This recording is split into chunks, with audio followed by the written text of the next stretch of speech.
Hello there, and welcome to another calming curiosity voyage with the Dreamy Biologist.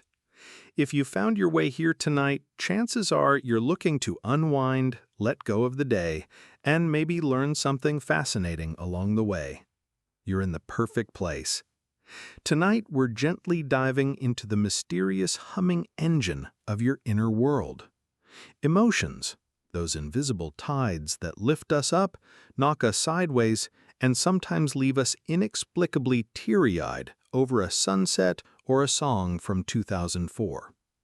We're going to explore how your brain feels emotions, not just why you feel things, but how biologically, neurologically, and quite beautifully, your brain turns experience into feeling. Now, I do hope this video isn't too interesting because the goal is to ease you into sleep. But if you find yourself wide-eyed with wonder at 2 a.m., just remember, you're not just losing sleep, you're gaining knowledge. Fair trade, right? Before we begin, I'd love to know, where in the world are you tuning in from tonight? And what time is it in your cozy little corner of the universe? Leave a comment below. It's always lovely seeing how far this sleepy community stretches.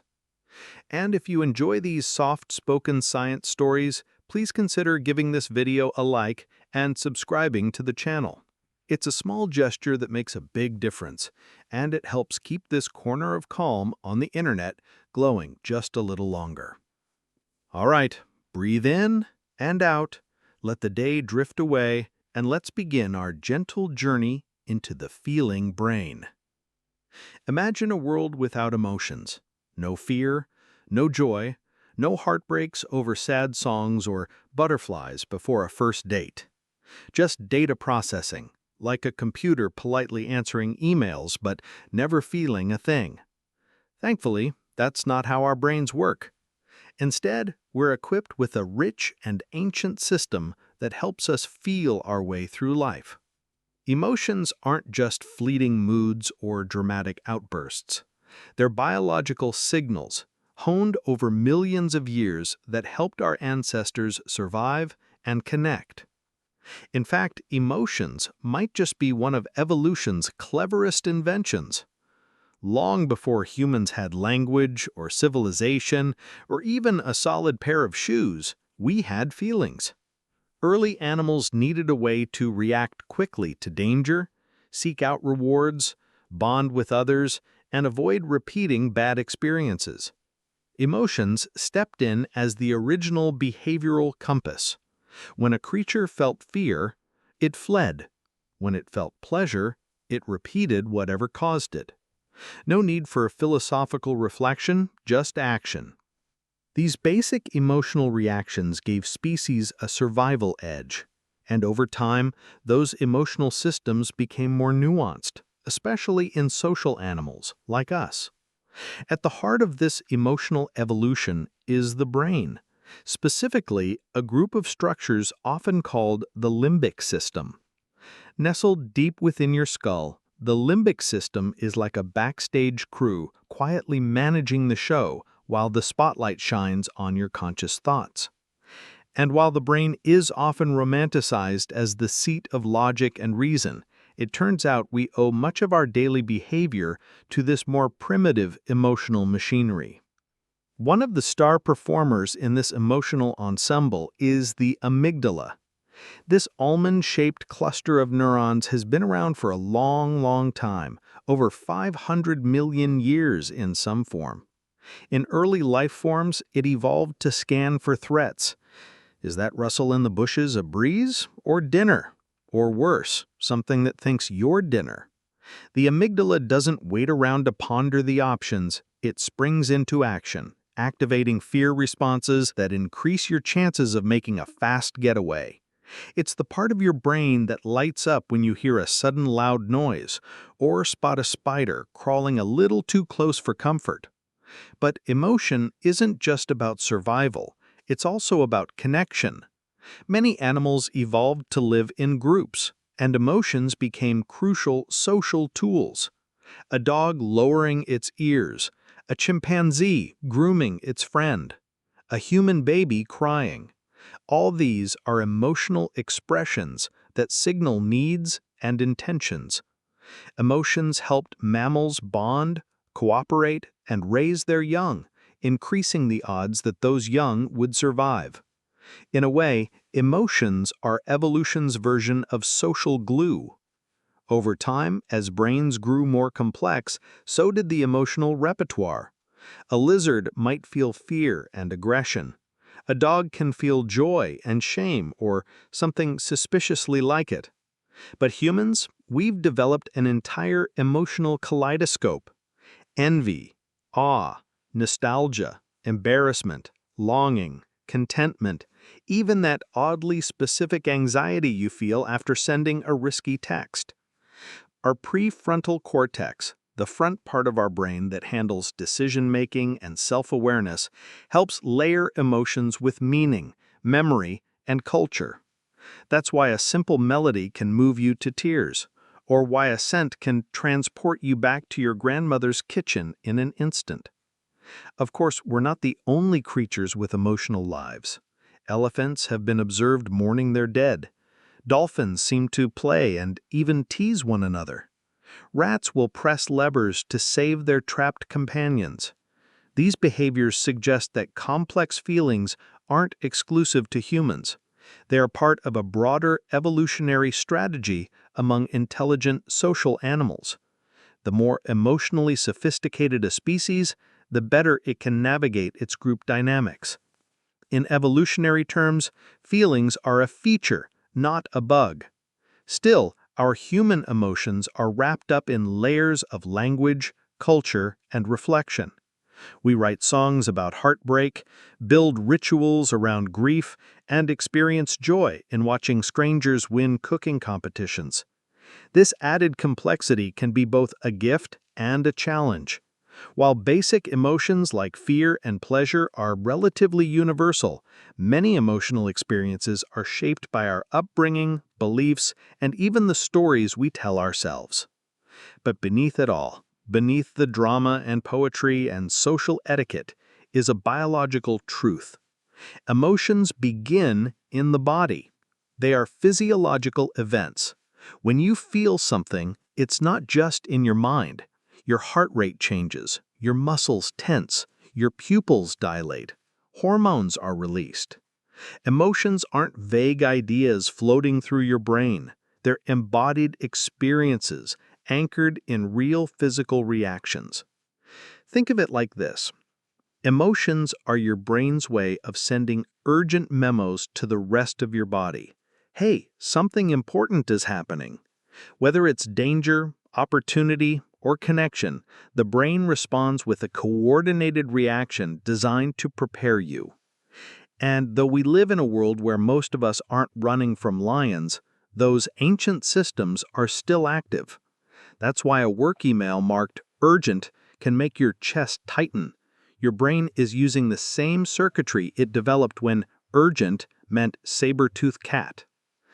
It's worth noting that while the emotional brain is ancient, it's not clumsy. It's incredibly fast and often incredibly accurate, detecting subtle facial cues, remembering emotional events vividly, and adjusting your behavior based on past experiences.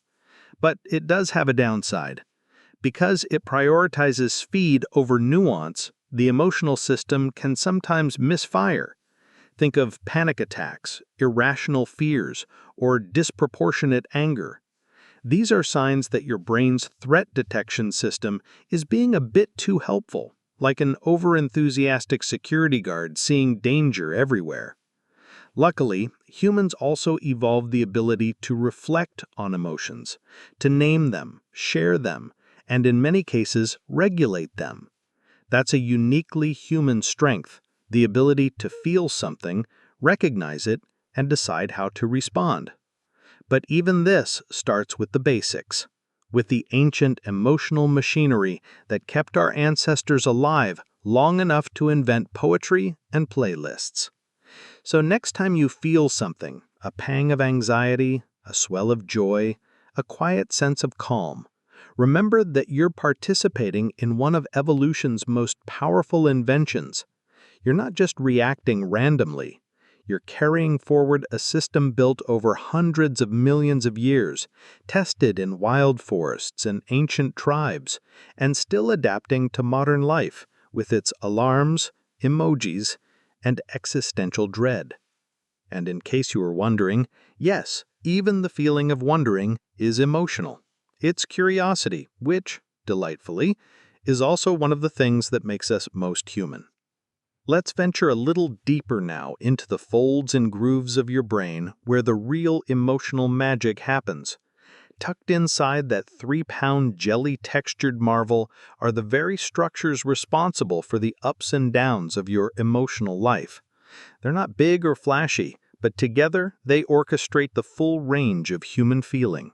From the sudden zing of panic when you miss a step to the gentle warmth of nostalgia when a certain song plays. Interestingly, there's often a bit of a tug-of-war between the prefrontal cortex and the amygdala. The amygdala shouts, "Panic!" and the prefrontal cortex gently replies, "Let's think this through." In healthy brains, there's a balance between the two. In moments of stress, the prefrontal cortex can step in and de-escalate the emotional surge. But in moments of intense fear or trauma, the amygdala can hijack the system, essentially overwhelming rational thought in favor of raw emotion. This is sometimes called an amygdala hijack, and it explains why people sometimes act out in ways they later regret. The brain was in survival mode, not decision-making mode. There's another fascinating player in this emotional cast, the insula. It doesn't get the same press as the amygdala or prefrontal cortex, but it's crucial for interoception, your brain's ability to sense what's happening inside your body. Ever felt butterflies in your stomach, a racing heart, or a lump in your throat? The insula is part of the system that registers those internal sensations and ties them to your emotional state. It's the bridge between physical feeling and emotional awareness. In many ways, the insula is why emotions feel felt. It transforms physiological changes, sweaty palms, fluttery guts, into conscious experience. It's one thing for your heart rate to rise, it's another to feel nervous because of it. That's the insula, quietly making your inner world visible to your conscious mind. We also need to talk about the anterior cingulate cortex, a mouthful of a name for a brain region involved in empathy, error detection, and social evaluation. It's the part of your brain that lights up when you see someone else in pain, emotional or physical, and feel a version of it yourself. It's also involved in regulating emotions and managing social conflict. Essentially, it helps you navigate the complex emotional terrain of being a human among other humans, which, let's be honest, can sometimes be emotionally messy. What's incredible is how tightly all these regions work together. The emotional brain isn't one neat room with a single function. It's more like a network of interconnected spaces where messages are constantly being relayed, interpreted, modified, and returned. It's dynamic, adaptable, and deeply influenced by your past experiences, current state, and even your expectations. And while this system is generally efficient, it's not flawless. Emotional misfires happen. Sometimes your amygdala reacts too strongly. Sometimes your prefrontal cortex is too tired to manage a flood of feelings. Sometimes your hippocampus over-associates a past trauma with a present moment. These aren't signs of weakness, they're signs of a system doing its best under complex conditions. In fact, part of emotional intelligence is learning how to listen to these signals, how to recognize when your brain is reacting based on old fears or assumptions, and how to bring your rational self gently into the conversation. It's a bit like being both the rider and the horse, balancing instinct and control. So, the next time you feel overwhelmed, euphoric, anxious, or just a little off, remember, it's not just you being dramatic, it's your amygdala, hypothalamus, insula, hippocampus, and prefrontal cortex all talking to each other, trying to help you understand your world and respond to it. You're not broken, you're beautifully complex, and somehow, despite the chaos, it all works. You can feel fear and still move forward. You can feel love and know it's more than just chemicals. You can cry at a movie you've seen 5 times and still be surprised by how real it feels. That's your emotional brain, primitive and poetic, ancient and astonishing, quietly working while you live, laugh, cry, and occasionally eat ice cream for dinner, which, by the way, your emotional brain fully supports. Picture this. You're walking through a quiet park, birds chirping, a breeze brushing your face. Suddenly, a dog barks loudly behind you. Your heart leaps, your shoulders tense, and for a split second, you're convinced something terrible is about to happen. Then, nothing. Just a fluffy Labrador chasing a tennis ball. You exhale, laugh at yourself a little, and keep walking. But what just happened in your brain? Welcome to the emotional chain reaction. How something as simple as a bark becomes a full-body, heart-racing experience. Emotions may feel like clouds floating through your mind, but they're actually grounded in complex sequences of biological events. Like dominoes falling, one signal triggers another, weaving a momentary thread of experience that we come to recognize as a feeling. Let's walk through the steps of how emotions arise, starting with the spark, a stimulus. This could be anything, an image, a sound, a memory, a thought. Maybe it's a text message from someone you weren't expecting. Maybe it's a smell that reminds you of a person you miss. Whatever it is, the brain takes it in through the senses, sight, sound, touch, taste, smell, and it does this fast. We're talking milliseconds. The first stop is your brain's sensory relay station, the thalamus. Think of the thalamus like a roundabout in a busy city. All sensory traffic comes here first, and it decides where everything should go. If the input is emotionally charged or potentially threatening, it quickly diverts it to the amygdala. That's the emotional shortcut. Your brain doesn't wait for full comprehension to decide if something might be dangerous. If it looks, sounds, or smells even vaguely alarming, the thalamus sends an express package to the amygdala just in case. This is why you can react before you know exactly what you're reacting to. It's a protective measure. The amygdala gets that rapid input, makes a snap judgment, and if it deems the situation worthy of alarm, hits the big red button, activate, fight, flight, or freeze. Meanwhile, the same information also takes a slower, more scenic route to the sensory cortex, the part of the brain that handles detailed analysis. This is where you figure out, oh, that bark wasn't a bear, it was a dog. This takes slightly longer, but it's more accurate. That's why you may jump at the sound, then calm down a second later. Your emotional brain reacts first, your thinking brain follows with the clarification. Now, once the amygdala has been triggered, it doesn't stop with just raising awareness. It activates the hypothalamus, which, as we saw earlier, is your brain's command center for physical response. This kicks off a cascade of hormonal releases via the autonomic nervous system, specifically the sympathetic branch, which revs up your body to prepare for action. Your adrenal glands release adrenaline and cortisol. Your heart starts pumping faster to deliver more oxygen. Your muscles tense. Your pupils dilate to take in more information. Even your digestion slows down because who needs to process lunch when your brain thinks you're about to wrestle a wolf? All of these physiological changes happen fast and without your permission. They're automatic, built in, and mostly out of your conscious control. That's what makes emotions feel so intense. Your entire body gets involved. You don't just think you're scared, you feel it, from your racing heart to your sweaty palms. This whole body experience is what makes emotions so powerful and sometimes so overwhelming. And it's not just fear that follows this chain reaction. Take joy, for example. Let's say you get an unexpected compliment. Your brain registers it, processes it through language centers, and your reward system kicks in. Specifically, your ventral tegmental area, VTA, and nucleus accumbens light up, areas associated with pleasure and reward.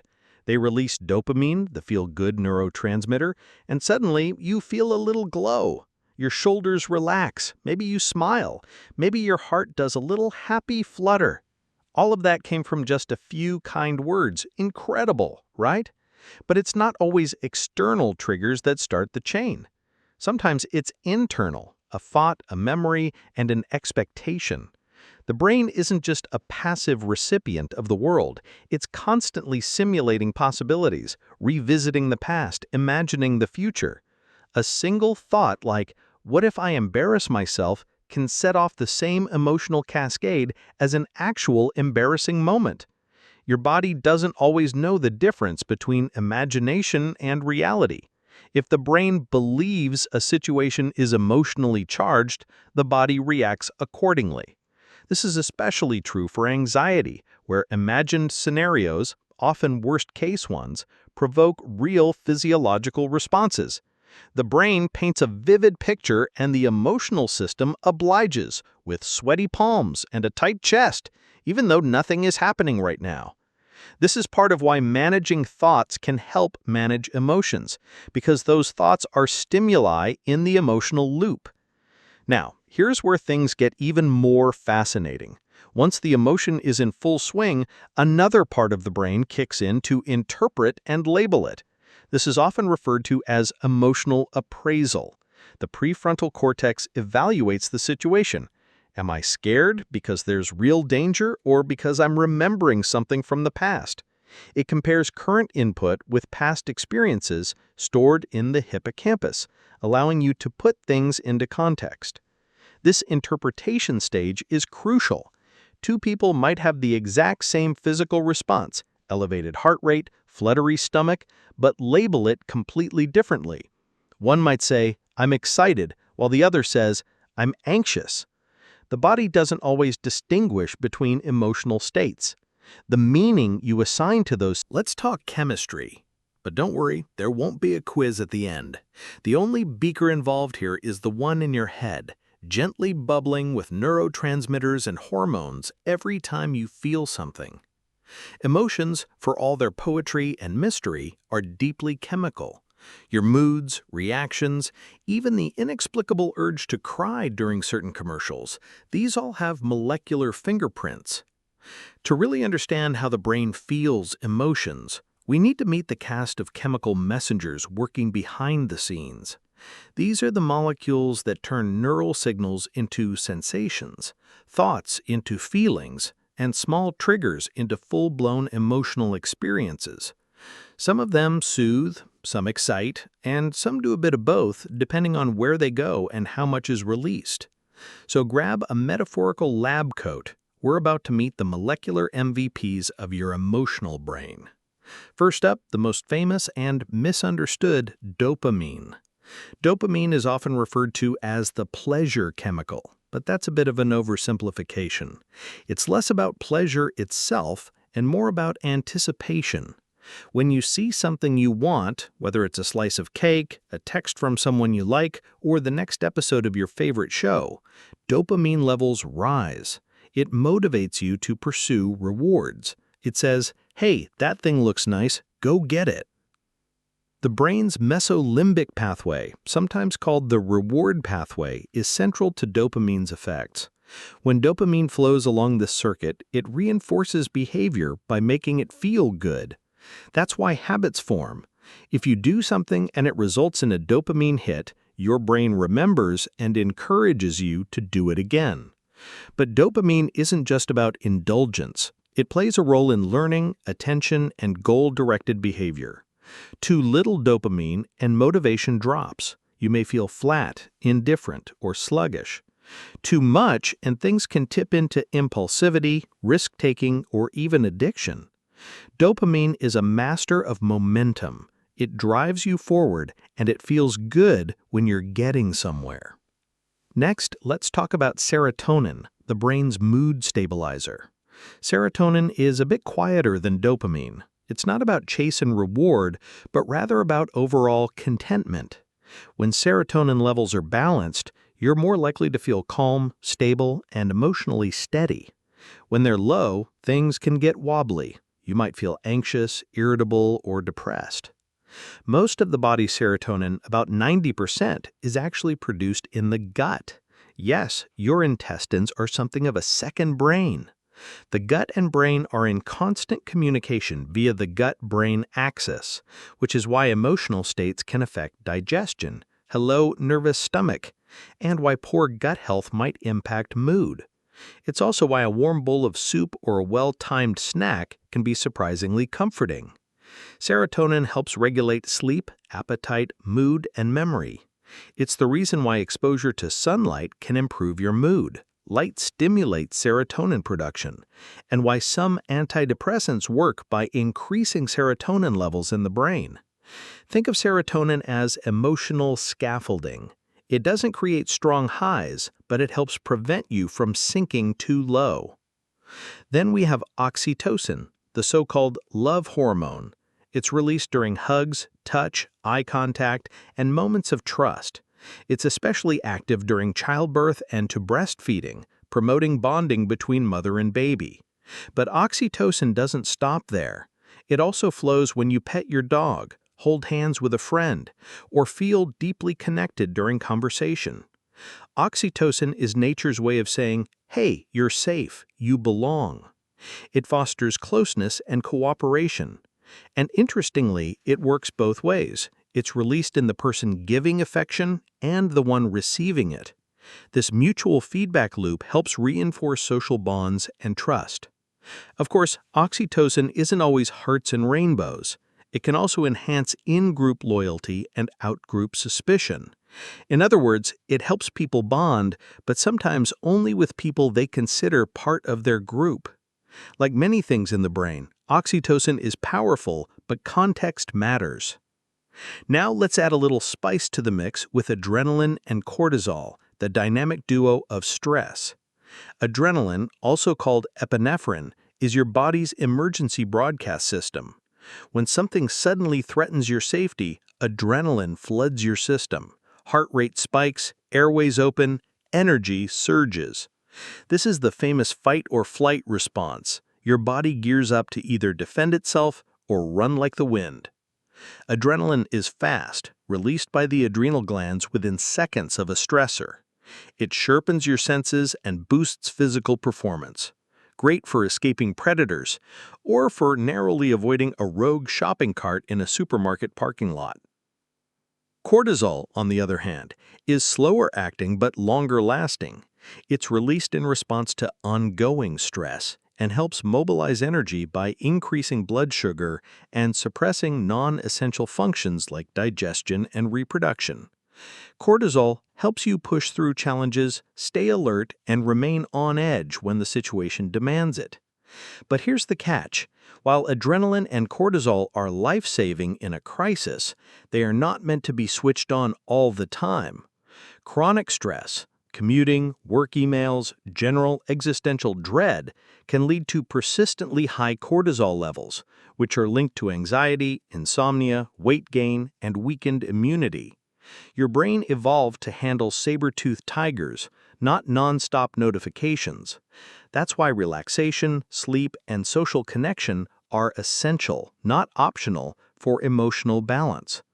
They allow your body to shift back into parasympathetic mode, where healing, digestion, and calm can resume. Another interesting player is endorphins, the body's natural painkillers. They're released during exercise, laughter, and even spicy food consumption. Endorphins bind to the brain's opioid receptors, reducing pain and creating a mild euphoria. They're part of the reason why a good workout, a belly laugh, or a long cry can leave you feeling better afterwards. Then there's GABA, gamma-aminobutyric acid, the brain's primary inhibitory neurotransmitter. GABA is like the emotional brake pedal. It calms the nervous system, reduces overactivity, and helps with relaxation. Medications for anxiety, like benzodiazepines, work by increasing GABA activity in the brain. Naturally boosting GABA through deep breathing, yoga, or soothing music can help quiet racing thoughts and promote a sense of ease. And finally, we have glutamate, the brain's primary excitatory neurotransmitter. It's essential for learning and memory, but can become problematic when levels are too high. In cases of trauma or chronic stress, excess glutamate can lead to excitotoxicity, essentially overstimulating and damaging neurons. Balance, as always, is key. Each of these chemicals has its own distinct role, but emotions rarely rely on just one. They're the result of complex combinations, with different regions of the brain responding in unique ways depending on the situation, your personal history, and even your genetic makeup. One person's joy might involve a huge burst of dopamine, and others might lean more on oxytocin.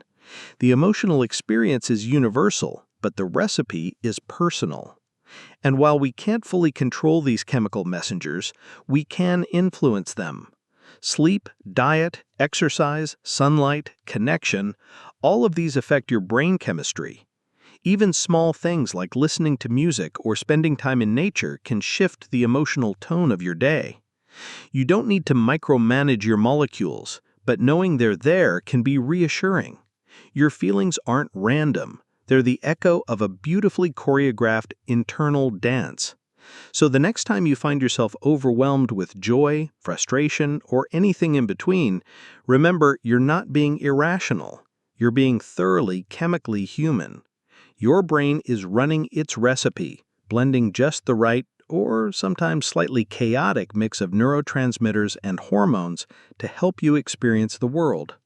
It's messy. It's beautiful, and it's all happening in the tiniest of spaces millions of times a day, so you can laugh, cry, hope, ache, and love, all because of chemistry. Fear gets a bad rap. It's often portrayed as the enemy, something to be conquered, pushed down, or ignored. But in reality, fear is one of your brain's most ancient and loyal allies. It's been keeping you alive for millions of years, sending the internal alarm whenever something even vaguely threatening approaches. And while modern life has fewer tigers and more traffic jams, the fear system in your brain is still ticking along, ready to help you react, protect, and sometimes then dramatically leap away from a shadow that turned out to be your own coat on a chair. Let's take a closer look at how fear works, what triggers it, what it feels like, and how your brain decides when it's time to go full meerkat mode. The moment you perceive something as a threat, your brain springs into action, fast. The process begins with the thalamus, that central relay station we met earlier, which processes incoming sensory information. It quickly passes the data to the amygdala, which, in the case of fear, acts like a high-strung security guard. The amygdala doesn't wait for full information. It responds to patterns. We're wired to pick up on others' fear. If someone next to you suddenly gasps or tenses up, your own amygdala becomes alert, even if you don't know what's wrong. This emotional contagion is part of our survival toolkit. If the herd bolts, it's safest to run first and ask questions later. This sensitivity to others' fears is especially strong in children, who often learn what's dangerous by watching how adults react. If a parent screams at the sight of a spider, the child's brain takes note. Spider equals terror. That lesson can stick, even if the child never personally had a bad spider encounter. Our fear responses are shaped not just by experience, but by observation, culture, and storytelling. Interestingly, fear isn't always unpleasant. Some people actively seek it out. Roller coasters, horror films, haunted houses. Why? Because in the right context, fear becomes thrilling. You get the adrenaline rush, the heightened senses, the burst of energy, but without real danger. Your prefrontal cortex is still online, reminding you that you're safe, that this is just a simulation. It's a carefully controlled emotional fireworks show, and for many, it's exhilarating.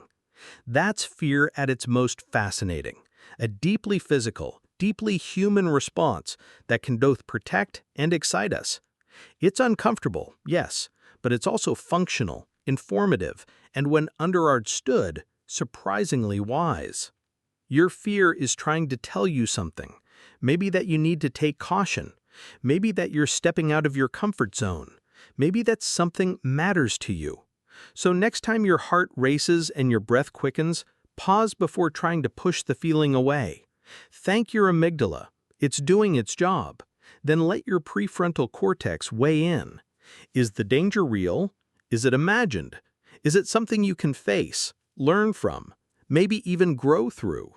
Fear isn't weakness. It's a signal, a call for awareness, protection, sometimes courage. And while it may come with shadows and jitters, it also comes with strength, the kind that helped our ancestors survive, helped you learn, and helps us still to rise to the occasion, one heartbeat at a time. Let's shift gears.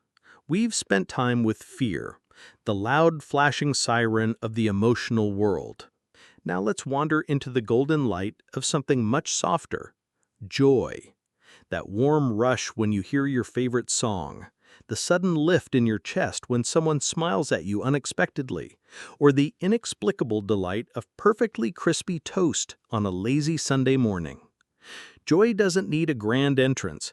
It tiptoes in, lights the room, and sometimes slips away before you've had the chance to say thanks.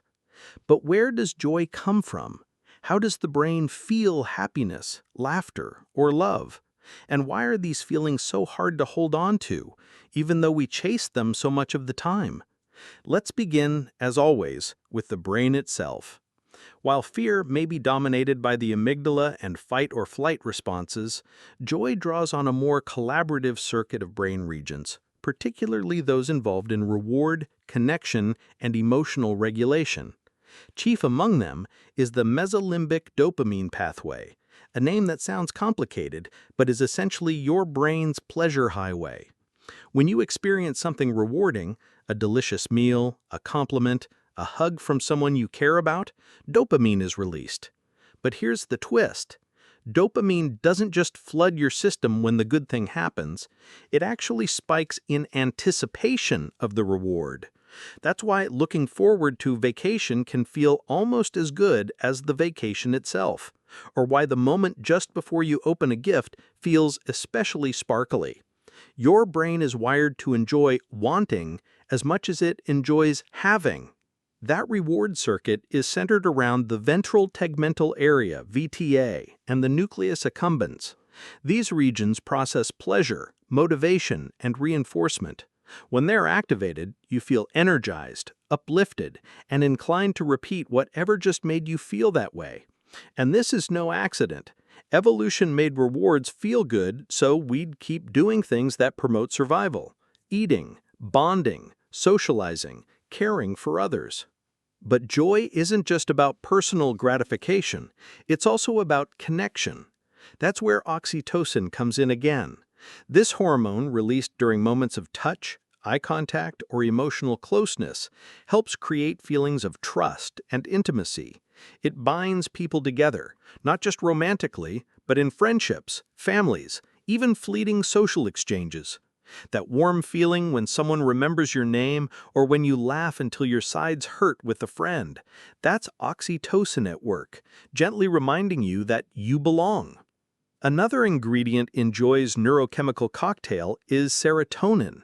It often shows up in moments of contentment or well-being, the soft glow of satisfaction rather than the thrill of excitement. Unlike dopamine, which is goal-oriented and active, serotonin is more about feeling balanced and emotionally secure. When serotonin levels are healthy, joy becomes easier to access. When they're low, even pleasant things might not spark much emotion. Then there's endorphins, the body's natural painkillers and mood boosters. These chemicals are released during exercise, laughter, music, dancing, even eating chocolate. Ever heard of a runner's high? That's endorphins helping you float past your limits with a euphoric afterglow. And laughter. That's basically the brain's emotional stretching exercise. It releases tension, improves circulation, and floods the system with feel-good chemicals. No wonder it feels so restorative. Let's not forget the prefrontal cortex, especially its left hemisphere, which research has shown is more active during positive emotional states. This part of the brain helps you reflect on joyful experiences, remember them fondly, and even seek them out again. It adds context and narrative, turning a fleeting moment into a meaningful memory. But if joy is so biologically rewarding, why doesn't it last longer? Why do happy moments fade while stressful ones seem to stick? That's partly due to what psychologists call the negativity bias. From an evolutionary standpoint, remembering bad experiences was more useful for survival than remembering good ones. The brain evolved to prioritize threats, to learn from them, and avoid them in the future. So while joy feels amazing, fear and pain tend to leave a deeper mark. You might clearly recall the one criticism you received, even if it was buried among 10 compliments. This doesn't mean the brain is working against joy. It just means we have to be more intentional about holding on to it. That's where practices like gratitude, mindfulness, and savoring come in. These aren't just trendy wellness buzzwords, they're backed by science. When you pause to notice and appreciate something joyful, your brain strengthens the neural connections associated with that feeling. You're teaching your brain, hey, this matters, remember this. Even something as simple as writing down 3 good things that happened during the day has been shown to improve mood over time. That's because your brain is learning to scan for joy, not just danger. Joy also tends to be contagious. Mirror neurons in your brain activate when they see someone else smile or laugh. That's why comedy shows add laugh tracks, or why seeing someone else tear up can make you emotional too. The brain is a deeply social organ. It feels with others, reflects their emotions, and draws strength from shared joy. But let's talk about love, arguably the most powerful form of joy. Love is not just one emotion, but a blend. Attachment, empathy, comfort, anticipation, even a little fear of loss. It activates reward circuits and oxytocin networks, but also taps into the deeper, more reflective parts of the brain. Love makes you feel safe and alive. It's one of the most enduring sources of joy because it ties together the personal and the social, the me and the we. Romantic love, parental love, platonic love, they all have their own emotional signature, but they all rely on the brain's ability to bond, trust, and see value in others. And while love can certainly be complicated, at its core is one of the most profound joys we're capable of feeling. Of course, like all emotions, joy is dynamic. It comes and goes.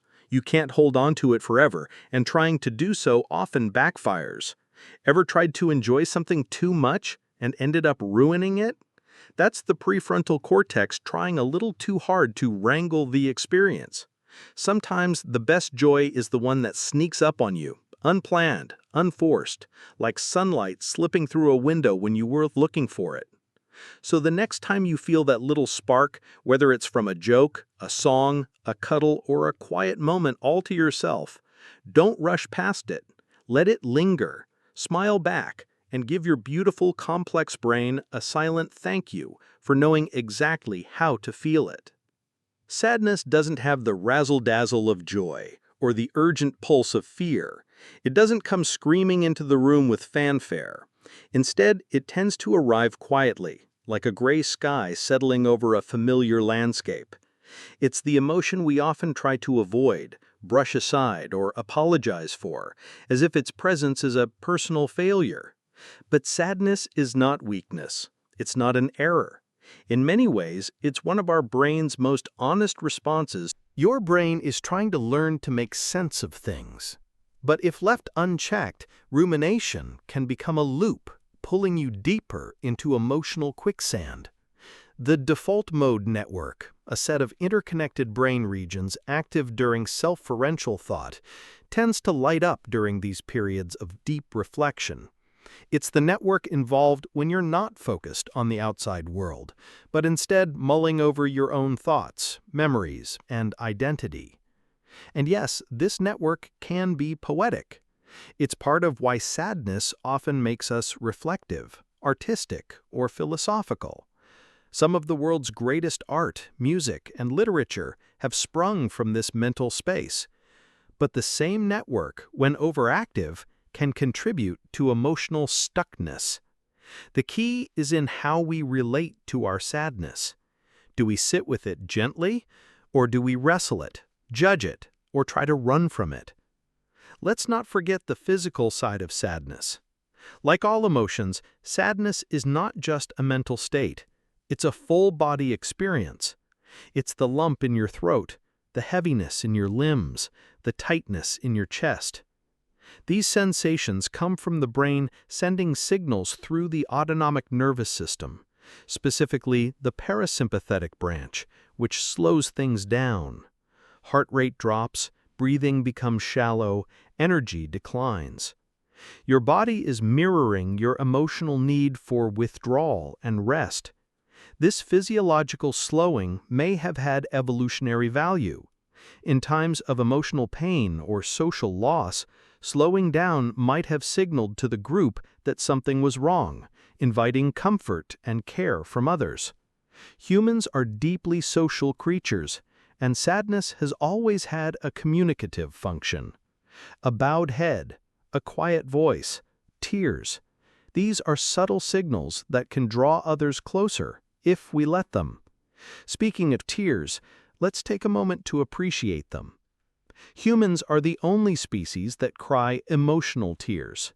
Yes, other animals shed tears for lubrication or irritation, but only humans weep for emotional reasons. These tears are chemically different from reflex tears. They contain stress hormones and natural painkillers like lucifin and chiencephalin. Some researchers believe crying helps regulate emotion and even signals vulnerability in a way that strengthens social bonds. So crying doesn't mean you're falling apart. It means your brain and body are working together to process something meaningful. Think of it as emotional release through plumbing. Sadness, especially when shared, often leads to connection. That might sound strange. How could something that feels isolating lead to closeness? But when we allow others to see our sadness, we open the door for empathy. Mirror neurons, which activate when we observe someone else's emotions, help us feel what others feel. When you see someone else cry, your brain quietly echoes their sorrow. It's a neurological basis for compassion. This empathy doesn't just comfort the person who's sad, it helps the person offering support, too. Acts of kindness and the emotional care light up reward centers in the brain. They release oxytocin, lower cortisol, and promote a sense of belonging. In a way, sadness is a deeply communal emotion. It reminds us that we're wired to care for one another. Of course, when sadness becomes chronic or begins to interfere with daily life, it might shift into depression, a condition that involves altered activity in several brain regions, including the prefrontal cortex, hippocampus, and cingulate cortex. Depression can dull emotions, distort thinking, and sap energy. It's not just being sad for a long time. It's a complex neurological state that deserves care, understanding, and often treatment. But ordinary sadness, the kind that comes and goes, tied to the ebb and flow of life, is natural and necessary. It slows us down when we need rest. It teaches us to appreciate joy by contrast. It fosters empathy. It helps us process loss and recalibrate our priorities. Sadness can also be strangely beautiful. There's a Japanese aesthetic called wabi-sabi, which finds beauty in imperfection, impermanence, and the quiet melancholy of life. Sadness in this sense is not something to be erased. It's something to be honored. It deepens our experience, softens our edges, and reminds us that we care, that we've loved, that something mattered. And maybe that's the most important lesson of all. Sadness exists because we form attachments to people, to moments, to hopes. It arises when those attachments are challenged or broken. It's not a malfunction. It's a reflection of your humanity. So, if you're feeling sad, whether over something small or something life-changing, know this: your brain is not broken. It's doing what it's meant to do. It's remembering, reflecting, feeling. Let it. You don't have to fix it right away. You don't have to explain it or justify it. Just breathe, rest, and let the feeling move through. Like all emotions, sadness is a visitor, not a permanent resident. And when it leaves, it often leaves behind clarity, softness, and space for something new. In the meantime, be gentle with yourself. Your brain is working hard, processing, integrating, healing. Even in sadness, you are growing. Even in sorrow, your emotional system is whispering, "You're alive, you're human, and you are not alone."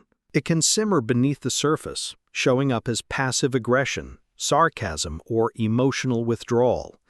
These expressions are quieter but still corrosive. They reflect a disconnection between feeling and communication, a kind of emotional static that interferes with clarity and connection. So, what can we do when anger shows up red-faced, breathless, and insistent? First, we pause. Just a few deep breaths can activate the parasympathetic nervous system, helping to lower your physiological arousal. This gives the prefrontal cortex time to re-engage, allowing you to assess rather than react. Next, we name it. Studies show that labeling emotions, simply saying, "I'm angry," can reduce their intensity. It creates a bit of distance between you and the feeling, giving you more room to maneuver. Then we investigate. What's beneath the anger? Is it hurt, fear, frustration? Often anger is a secondary emotion, layered on top of a more vulnerable state. For example, when someone ignores your needs, the underlying feeling might be sadness or rejection, but anger arrives to protect you. Finally, we express it constructively. This might mean setting a boundary, having an honest conversation, or channeling your energy into writing, movement, or activism. The goal isn't to suppress the anger, but to use it as information. What is this feeling asking of me? What needs to be protected or healed? There's also great value in cultivating self-compassion during angry moments. Anger can bring up shame, especially if you are taught that expressing it is wrong or dangerous. But shame only clouds the emotional signal. If you can meet your anger with curiosity instead of judgment, you begin to understand it, and in understanding, you gain choice. On the flip side, recognizing anger in others is just as important. When someone lashes out, they're not necessarily trying to hurt you. They may be overwhelmed, unheard, or scared. That doesn't excuse harmful behavior, but it adds a layer of empathy. Anger, after all, is often a cry for help in disguise. Over time, learning to navigate anger builds what psychologists call emotional granularity, the ability to distinguish between emotional states with nuance. Instead of just angry, you might feel irritated, annoyed, resentful, indignant, frustrated, or enraged. Each of these has a slightly different tone, trigger, and message.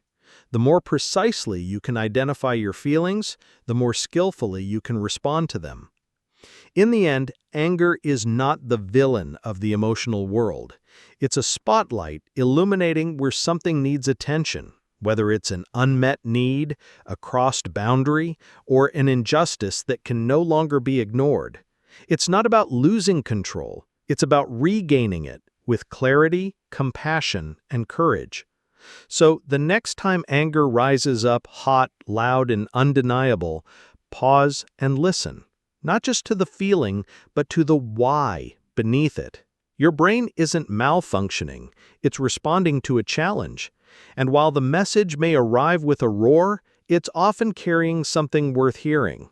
Sometimes the loudest emotions have the most important truths hidden in their echoes. It can simmer beneath the surface, showing up as passive aggression, sarcasm, or emotional withdrawal.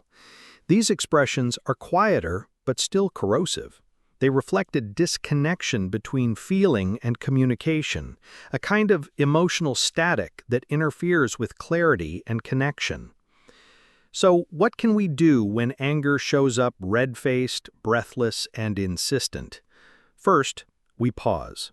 Just a few deep breaths can activate the parasympathetic nervous system, helping to lower your physiological arousal. This gives the prefrontal cortex time to re-engage, allowing you to assess rather than react. Next, we name it. Studies show that labeling emotions, simply saying, "I'm angry," can reduce their intensity. It creates a bit of distance between you and the feeling, giving you more room to maneuver. Then we investigate. What's beneath the anger? Is it hurt, fear, frustration? Often anger is a secondary emotion, layered on top of a more vulnerable state. For example, when someone ignores your needs, the underlying feeling might be sadness or rejection, but anger arrives to protect you.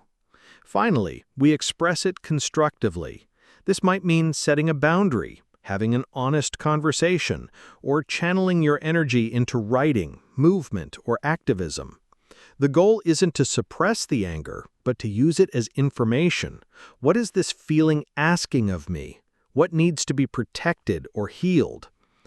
There's also great value in cultivating self-compassion during angry moments.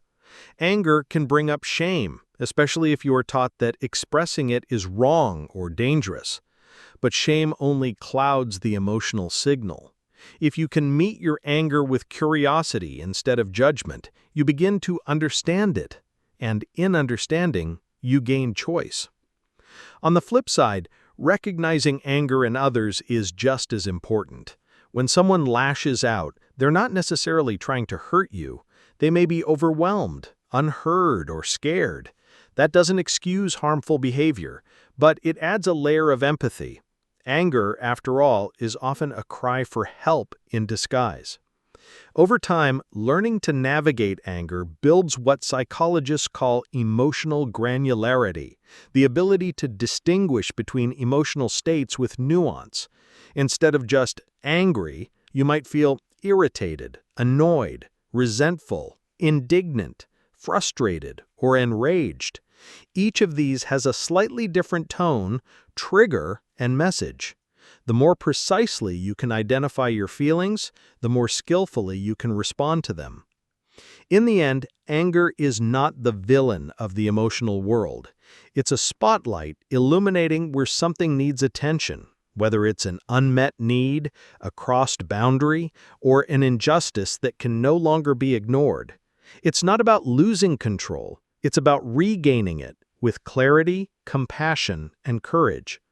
So the next time anger rises up hot, loud, and undeniable, pause and listen, not just to the feeling, but to the why beneath it. Your brain isn't malfunctioning, it's responding to a challenge.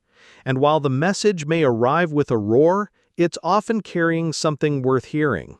Sometimes the loudest emotions have the most important truths hidden in their echoes. For example, instead of thinking, "that person ignored me because they hate me," you might reframe it as, "they seem distracted. Maybe they're having a tough day." This shift doesn't erase your feelings, but it can soften them, reduce distress, and help you stay grounded. Neuroscience backs this up. When people use reappraisal strategies, their prefrontal cortex becomes more active and their amygdala activity decreases. It's like watching your brain talk itself down from the ledge. Response-focused strategies, on the other hand, happen after the emotion has already arrived.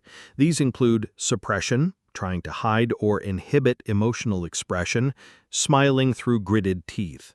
Distraction, temporarily shifting focus to something unrelated, watching a funny video after a stressful day.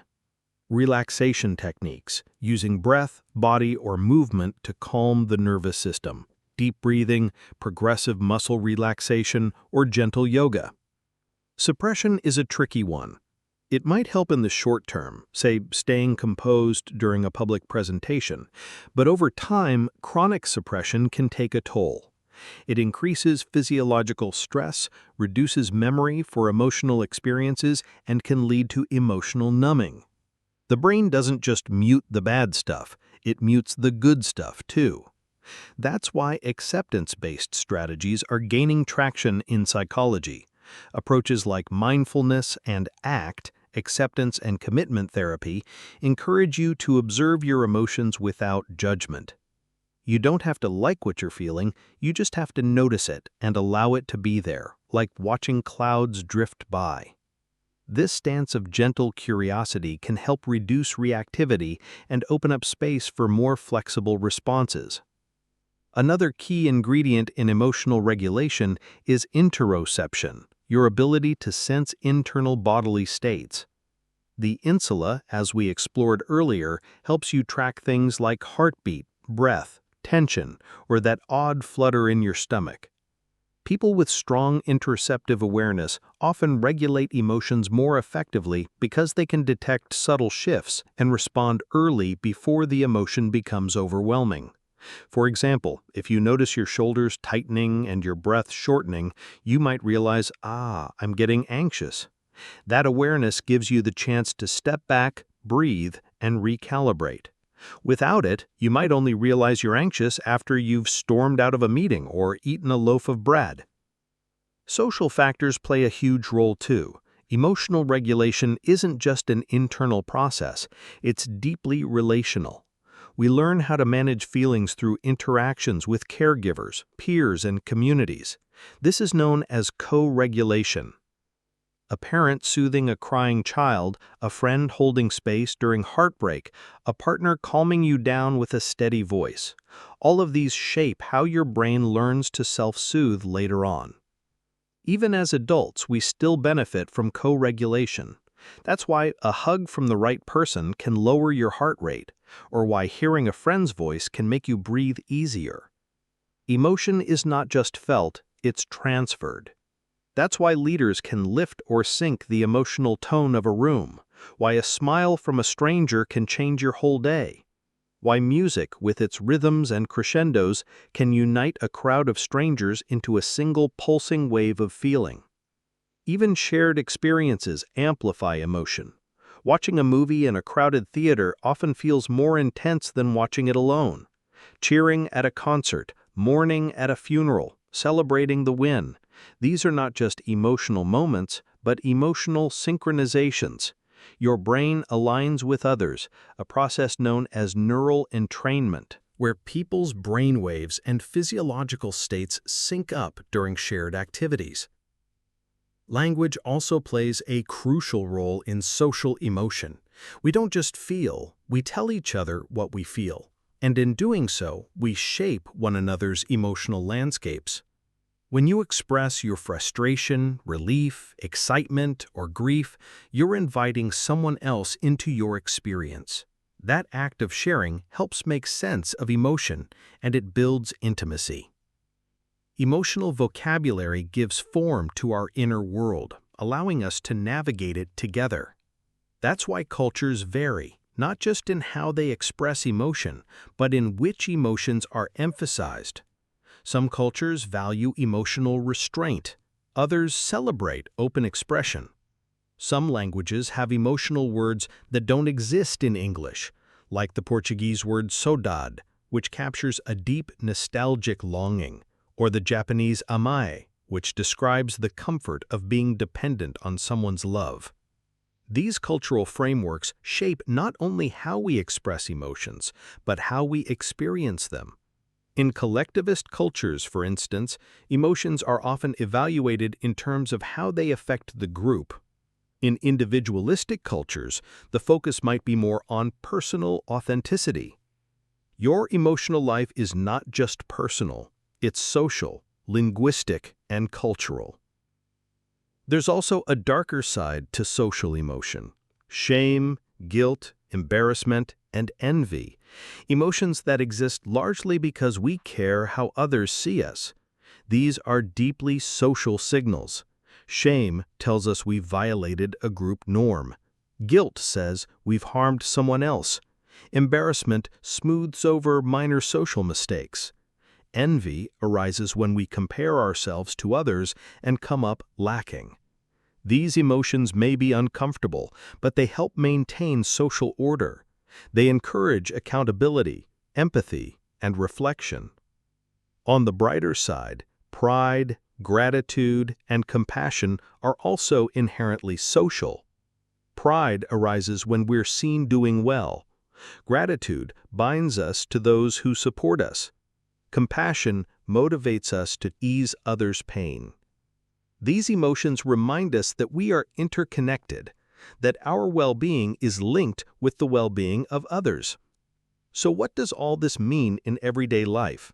It means that your emotional state doesn't belong to you alone, is part of a larger network, your relationships, your community, your culture. The way you accept, manage, and share your feelings affects others, and their emotional worlds shape you in return. It also means that cultivating emotional awareness isn't just about self-help, it's about relational health. When you understand your own emotions, you're better able to respond to others with sensitivity and insight. You become a better friend, partner, parent, colleague. And when you learn to tune in to the emotional signals of others, when you listen not just to their words, but to their tone, expression, and posture, you start to see the hidden conversations beneath the surface, the ones that really matter. In a world that often feels divided and distracted, emotion is a kind of universal language, a pulse that connects us. Beneath the noise of opinion and identity, there's a shared architecture, a brain that feels, mirrors, resonates. So the next time someone laughs, cries, sighs, or glows in your presence, remember, your brain is listening. It's responding. It's reaching across the gap to say, I see you. I feel that too. And in that moment, without needing permission or translation, we become beautifully, unmistakably human together. And so we've wandered through the quiet corridors of the emotional brain, past the alarms of fear, the warmth of joy, the weight of sadness, and the fiery flare of anger. We've peeked into the chemical messengers that carry our feelings, the memories they sculpt, and the ways our minds learn to breathe through emotional storms. Along the way, we've seen how our emotions aren't just solitary experiences, but shared ones, echoing between brains, across rooms, and through time. If there's one thing to take with you as you drift toward rest, it's this: your emotions are not random. They are not flaws. They are messages. They're signals shaped by evolution and fine-tuned by your experiences, designed to help you survive, connect, learn, and grow.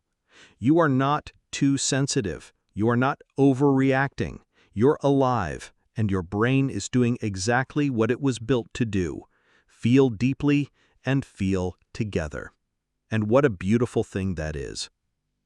So as you settle in for sleep, I'll gently return to the questions we began with. Where are you listening from tonight? And what time is it? Wherever you are, let me know in the comments. It's always lovely to see how far this little community stretches and how many brains are quietly winding down together across the world. And if this video brought you a bit of calm, curiosity, or comfort, please consider giving it a like and subscribing to the Dreamy Biologist. It helps this peaceful corner of the internet keep flowing softly, one gentle video at a time. Until next time, sleep well, feel gently, and trust the quiet wisdom of your emotional brain. Good night.